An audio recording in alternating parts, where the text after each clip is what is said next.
Baiklah, saudara, seperti yang dijanjikan, kami telah bawakan tetamu ke studio untuk membincangkan tajuk mengenai gadgetitis atau pengaruh gadget ataupun alat komunikasi kepada masyarakat, khususnya kepada kanak-kanak. Dan saya ingin perkenalkan kepada penonton semua tetamu kita pada hari ini, iaitu Perunding Motivasi Keluarga Encik Zahid Muhammad. Selamat datang ke Nasional 1, Encik Zahid. Sama-sama, terima kasih kerana menjemput saya. Okey, baiklah. Gadgetitis, satu orang kata sindrom, orang kata bukan sahaja kepada kanak-kanak. Boleh dikatakan kepada semua, sama ada kita sebagai dewasa ataupun remaja ataupun mungkin warga tua itu sendiri. Jadi sedia maklum pada zaman teknologi sekarang, pelbagai jenis alat komunikasi di pasaran, dan boleh dikatakan setiap keluarga pasti ada satu iPad, tablet, iPhone dan sebagainya. Jadi boleh dikatakan juga kanak-kanak itu sendiri betul, lebih mahir daripada orang dewasa ataupun ibu bapa dia sendiri. Dan jika saya ingin tambah, tidak pelik juga apabila ramai ibu bapa mendedahkan kepada kanak-kanak seawal bayi lagi, dan terdapat senario mereka tidak dapat mengawal anak mereka tanpa gadget, sama ada untuk tidur, nak gadget makan, nak gadget dan sebagainya. Jadi bagaimana Encik Zahid sebagai pakar motivasi keluarga melihat situasi begini? Okey, bismillahirrahmanirrahim. Saya tertarik dengan term baru yang keluar ni, gadgetitis. Dia macam sejenis penyakit. Macam kita pernah dengar gingivitis, hepatitis. Sebenarnya bagus kita letakkan titis di belakang tu, menandakan ini satu sindrom. Saya setuju. Kalau kita tengok zaman sekarang, mana-mana kita pergi, dah semua orang dah ada smartphone. Macam Miza cakap lah, satu rumah saya rasa lebih pada satu, 3, 4 biji. Mungkin setiap seorang anak ada satu. Jadi kita balik kepada asas, kita cuba fahami kenapa fenomena ni berlaku. Kalau saya tengok balik, zaman saya membesar sangat berbeza dengan zaman sekarang. Kerana zaman saya membesar, zaman Miza membesar lebih kurang, kita membesar dalam apa yang dinamakan zaman industri. Di mana zaman tersebut orang bekerja guna tangan. Tengok ayah kita, mak kita semua guna tangan. Termasuk kita sendiri bermain pun fizikal. Maknanya guna tangan ni fizikal lah, main peranan fizikal. Tapi sekarang anak-anak kita, generasi baru membesar dalam zaman berubah. Bukan zaman industri lagi, tetapi zaman informasi.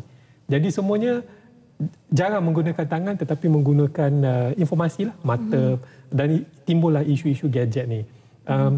Jadi saya sebagai perunding motivasi keluarga, saya memang ada satu formula bagaimana untuk kita sebagai untuk mengawal keluarga kita. Tapi saya tak nak sebut formula itu lagi sebab saya nak kita, termasuk diri saya sendiri dan juga Miza, kita kena faham sebenarnya masalah ni melanda semua orang. Bukan anak-anak saja. Jadi dia itu permulaan dia. Kita kena mengakui hakikat, aku sendiri pun terkena.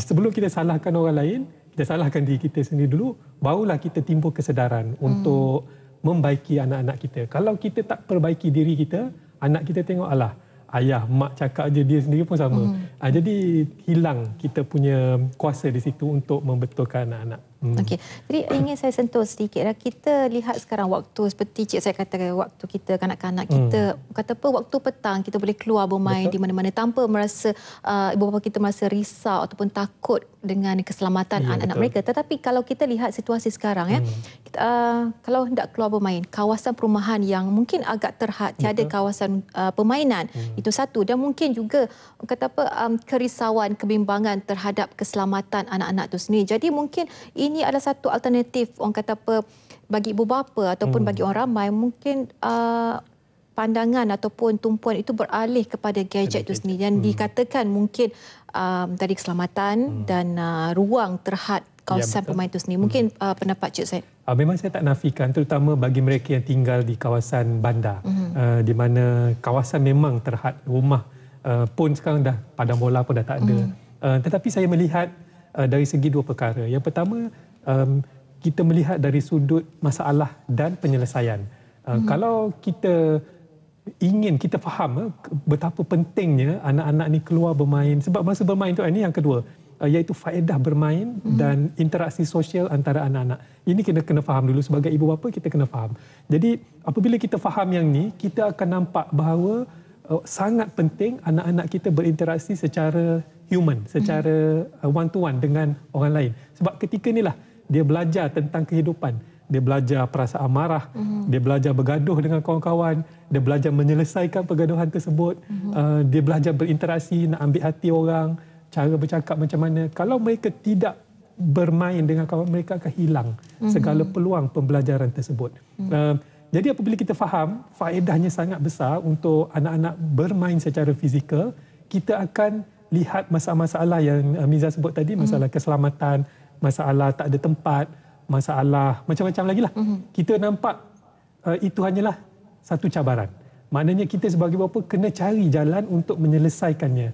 Pertama, kalau kita jenis aktif dalam kejiranan, kita akan panggil jiran-jiran lain, mari kita clearkan tempat ni, kita perbesarkan tempat ni biar boleh budak-budak boleh main bola contoh. Ataupun kita mungkin bertugas mengikut giliran. Berkenalan dengan jiran, tolong tengok anak saya main dekat sini boleh, besok saya tengok pula contohnya. Macam-macam cara untuk kita menyelesaikan. Dan kalau dah betul-betul lah tempat tu memang tak ada padang, jiran pun kita tak kenal, kita masih ada tempat-tempat lain, contohnya kelab.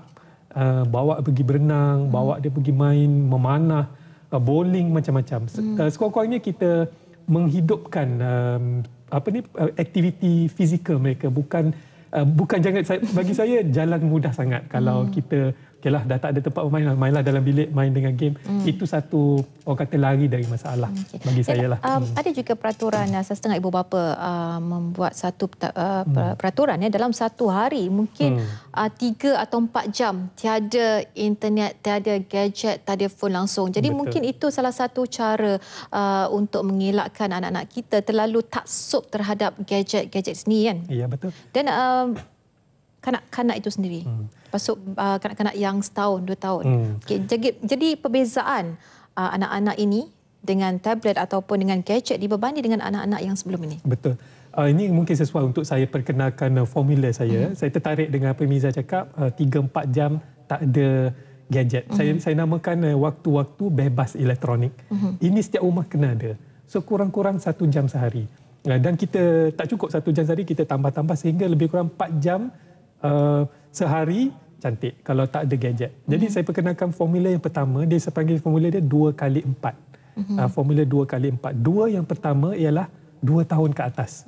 Jadi ini mengikut kajian saintis, kajian psikologis, dia kata anak-anak umur 2 tahun ke bawah kalau boleh jangan didedahkan kepada elektronik. Ini sebabkan fizikal minda manusia ketika ni dia banyak berkembang. Jadi dia memerlukan banyak sentuhan, rangsangan. Jadi permainan yang baik untuk mereka ialah permainan tradisional. Berguling-guling, berlari-lari, pegang tu, pegang ni, sentuh tu, sentuh ni. Jadi kita belilah barang mainan yang bentuk fizikal. Itu sebenarnya lebih banyak membina minda mereka daripada gadget. Sebenarnya gadget ni kalau terlalu lama, dia boleh merosakkan minda. Iaitu formula yang kedua. Tadi 2 tahun ke atas. Yang kedua ialah 2 jam sehari. 2 jam sehari. Ini sahaja 2 jam sehari ni sesuai. Sebab kita tak nak bagi langsung tak boleh. Kita nak bagi menangis pula kan. Menangis. Nak bagi 5 jam, 8 jam sehari dah terlalu banyak. Jadi mengikut kajian saintis, masa yang sesuai lah 2 mungkin 3 jam lah. 2-3 jam sehari. Maknanya ada had. Jadi waktu tu sendiri mungkin untuk sesuai untuk anak-anak dalam masa seperti Cik saya kata tadi mungkin 2 atau 3 jam sehari. Jadi waktu tidak kira waktu pagi, petang atau malam. Dia kalau lebih baik ialah sikit-sikit. Maknanya mungkin 1 jam pagi, lepas tu buat kerja lain. Buat kerja sekolah, lepas tu petang 1 jam pula, malam 1 jam pula. Ini sebenarnya kita tengah berbincang untuk mengelakkan ketagihan. Sebab yang ketagih ialah sebab tak dikawal. Sehingga 7-8 jam sehari ketagih lah. Macam kita juga lah. Macam orang ketagih rokok, ketagih kopi, ketagih dadah. Sebab tak ada kawalan. Jadi ini cara peranan kita untuk mengawal dengan menghadkan masa. Mungkin kalau anak kita sekarang boleh katakan sebanyaknya 5, 6 jam, 7 jam sehari. Kalau kita cuba terus kepada 2 jam mungkin masalah. Macam orang isap rokok juga. Daripada 1 kotak sehari nak berhenti terus mungkin dia susah. Jadi kita kurangkan sedikit. Bagi masa, mungkin bagi masa 6 bulan. Kurangkan sehingga contohlah akhir tahun ni anak kita dah kira tak ketagih gadget lagi, boleh bermain 2 jam, 3 jam, dia dah seronok dah. Ada kita buat sikit-sikit lah. Nak drastik orang panggil daripada 8 jam sehari main gadget, terus kita potong kepada 2 jam sehari, mungkin timbul masalah lain. Masalah soal pergaduhan dengan ibu bapa dan sebagainya. Tak boleh. Jadi kita buat sikit-sikit, 7 jam, 6 jam, 5 jam, 4 jam. Lama-lama dapatlah target kita 2 jam sehari. Okey. Bagaimana pula dengan kesan sindrom ni seperti Cik Syed kata tadi, mungkin menyebabkan kemahiran komunikasi mereka berkurang dan ada kemungkinan anak-anak ini boleh menjadi seorang yang anti sosial dan adakah ia juga akan menjejaskan tubuh besar yang lain selain daripada antisosial dan kurangnya kemahiran komunikasi? Memang setuju. Pertama sekali yang paling ketara ialah antisosial lah. Sekarang ni fenomena biasa. Keluarga saya, keluarga Miza pun rasa kena juga. Semua keluarga kena. Bawa anak-anak pergi makan, masing-masing sibuk dengan telefon. Pergi kenduri contoh. Masa dalam media sosial bukan main lagi bergurau, berkenalan. Tapi bila berdepan dengan sepupu, tak tahu nak cakap apa. Tak ada kemesraan sebab dia berani di dalam online, di dalam talian dia berani cakap apa semua, tapi bila berdepan dia timbul perasaan tak selesa, tak segan kenal, ataupun kurang confident. Itu masalah yang timbul, masalah sosial, dia panggil antisosial. Yang kedua dari segi pembelajaran, antara 3 perkara yang sebenarnya sangat menjadi musuh kepada para pelajar zaman sekarang. Saya sebut yang ketiga dulu. Yang ketiga ialah Twitter. Twitter ni sebab Twitter ni secara tak langsung dia nak cepat. Instagram, Twitter ni masuk kategori samalah. Dia ada gambar dia nak post sekarang juga. Jadi dia sanggup buat tu, letak tepi dulu. Buat Twitter dulu, saya tengah belajar matematik contoh. Padahal dia tengah belajar, dia boleh pergi bagi tahu orang lain. Stop sekejap ya. Boleh, itu dah ganggu pelajaran. Nombor 2 ialah Facebook. Tengah belajar, rasa nak update Facebook dulu. Jadi terganggu. Jadi tak. Dan yang sebenarnya paling merosakkan pelajar-pelajar kita ialah online game. Game dalam talian. Sebab yang ni sangat ketagih. Itu dalam usia berapa tahun yang mereka yang agak teruk ketagih online game tu? Biasanya dalam usia remaja. Sebab anak-anak kecil mungkin dia tak pandai lagi nak buka password, nak masuk, dia tak faham. Tapi bila dah sekolah menengah, biasanya dia dah pandai. Sangat bahaya kalau tidak dikawal. Mungkin dalam 13 hingga ke atas? 13 hingga masuk universiti pun ada. Saya pernah dengar cerita orang ada anak pun, dah kahwin pun, 20-an, generasi baru. Masih main lagi. Online gaming, anak atas riba, anak ayah main game. Inilah antara contoh-contoh simptom ataupun akibat daripada gadgetitis tadi. Okay. Jadi Cik Syed sebagai pakar perunding motivasi, mungkin ada sedikit tadi Cik Syed menyebut tips untuk formula. Jadi mungkin selain itu, mungkin daripada masyarakat sosial sendiri, mungkin ada cara-cara untuk kita tak boleh menyekat. Betul. Mungkin kita boleh mengawal sedikit sebanyak daripada benda ni. Orang kata gejala ni berlarutan dan mungkin akan merosakkan seperti yang Cik Syed kata, kemahiran komunikasi para remaja dan sebagainya. Memang ada sebenarnya. Sebenarnya saya setuju, kita nak sekat pun tak boleh. Sebab kita kena ingat gadget, teknologi ni sebenarnya kawan kita. Tapi jika salah guna, dia jadi lawan, dia jadi ganggu. Jadi untuk membuatkan gadget sebagai kawan, jadi kita kena kawal. Kawal. Contohnya maksudnya masa makan. Kita mulai mudah dulu. Masa makan. Ini masa makan pun saya tengok ramai yang dah gagal. Pergi makan, bayar bukan main mahal lagi kan. Makan dekat restoran canggih-canggih. Tapi semua tak bercakap. Semua tak tengok muka antara satu sama lain. Kalau gelak pun bukan sebab gelak dengan perbincangan, tapi gelak dengan Facebook. Tapi dengan rasa itu bukan sosial. di kalangan keluarga saja. Saya lihat ada setengah kalau kita macam katalah buat perancangan berjumpa dengan kawan-kawan lama. Okey, first memula dalam 10 minit tu bercakaplah. Lepas tu terus dah terpegang phone dah senyap.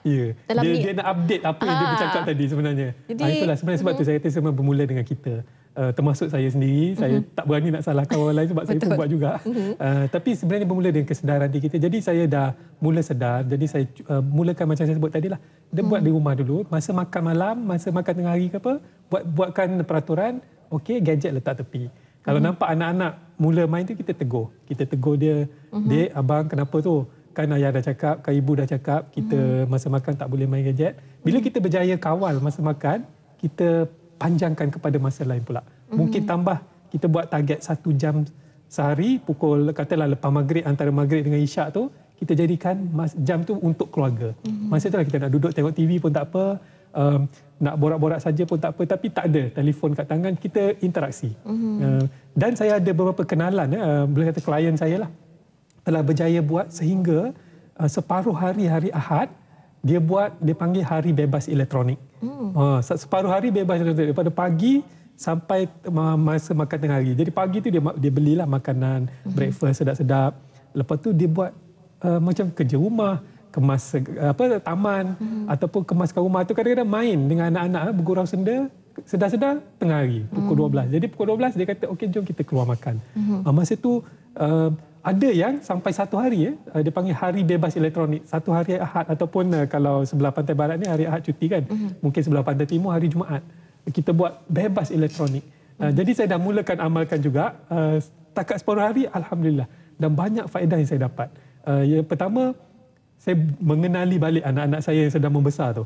Dah tengah remaja. Rupanya banyak benda kita tak sempat nak bercerita dalam masa hari Isnin sampai Jumaat tu. Kita semua sibuk, tak sempat. Jadi hari Ahad tu kita, baru kita tahu dia ada ni, dia ada masalah tu, dia ada cerita baru dan sebagainya. Itulah kepentingan kita buat satu masa supaya elektronik ataupun gadget ni tidak mengganggu kita. Okey, selain Encik Zaid kata tadi bahawa pentingnya untuk kita mengenali keluarga, ahli keluarga kita dengan lebih dekat, dan ada juga boleh dikatakan gadget itu sendiri banyak menimbulkan masalah sosial di kalangan remaja, sebab sekarang ni kalau kita lihat contohnya sebagai Facebook, gambar yang kurang elok dilihat, dan mungkin bukan saja kita sebagai dewasa mungkin kita boleh menentukan sama ada perkara atau gambar itu harus dilihat atau tidak, tetapi bagi kanak-kanak pula mungkin ataupun remaja khususnya yang pada waktu itu orang kata mempunyai naluri yang ingin tahu, yang membuat pasti jika mereka tidak di-guide ataupun ditegur, mungkin akan menimbulkan satu lagi masalah yang seperti kita lihat, masalah rogo dan sebagainya. Ya, betul. Saya pun ingin sentuh tentang perkara tersebut jugalah. Di antara salah satu faktor yang menyebabkan kes-kes yang kita panggil di luar jangkaan ni, kita tak sangka berlaku. Macam kes yang berlaku baru ni, kes rogol. Nak tak nak memang ada sedikit pengaruh daripada gadget, Facebook. Mungkin dia cepat sebarkan maklumat ataupun cepat sebarkan gambar, video yang boleh mendorong kepada perbuatan tersebut. Kalau zaman dulu susah. Zaman sekarang cepat. Dalam masa 1 jam boleh sampai kepada berapa? Yang 30 lebih, saya tak silap saya kan. Dia kawan-kawan, ahli keluarga saja. Jadi inilah memang kita sebagai bapa, mungkin saya sebut tadi saya sebut yang 2 jam, formula 2 jam. 2 tahun ke atas 2 jam, mungkin sesuai untuk saya perkenalkan, iaitu 2 pihak. Maknanya untuk menjawab soalan Miza tadi, menyelesaikan masalah tersebut ialah ibu bapa kena tahu apa yang berlaku dalam media sosial anak-anak. 2 pihak, maknanya ibu bapa dan anak-anak kena bekerjasama. Contohnya macam mana? Contohnya kalau Facebook, ibu bapa kena pandai Facebook juga. Tak ada alasan. Mungkin ibu bapa, saya tak pandai Facebook. Susah. Sebab anak akan buat apa dalam Facebook kita tak tahu. Ya, jadi kita jadikan syarat, anak nak Facebook boleh, tapi kena masukkan kita jadi kawan dia dalam tu. Supaya kita boleh pantau. Saya ada beberapa kes di mana anak-anak kecil, kalau kita sebelum kita buka Facebook dia, kita kena tenang dulu, kita kena mengucap panjang-panjang. Sebab bahasa yang digunakan, Masya Allah, sangat-sangat menakutkan. Jadi daripada situ kita boleh bagilah nasihat kepada dia, tak boleh cakap macam ni, cakap baik-baik dan sebagainya. Okey. Baiklah, rasanya itu saja masa yang kita ada pada waktu ini, dan perbincangan kita agak menarik hari ini. Yang rasanya semua, kata Cik Zaid tadi, semua orang mengalami sindrom gadgetitis ini, dan terima kasih kami ucapkan kepada Encik Zahid Muhammad, iaitu perunding motivasi keluarga.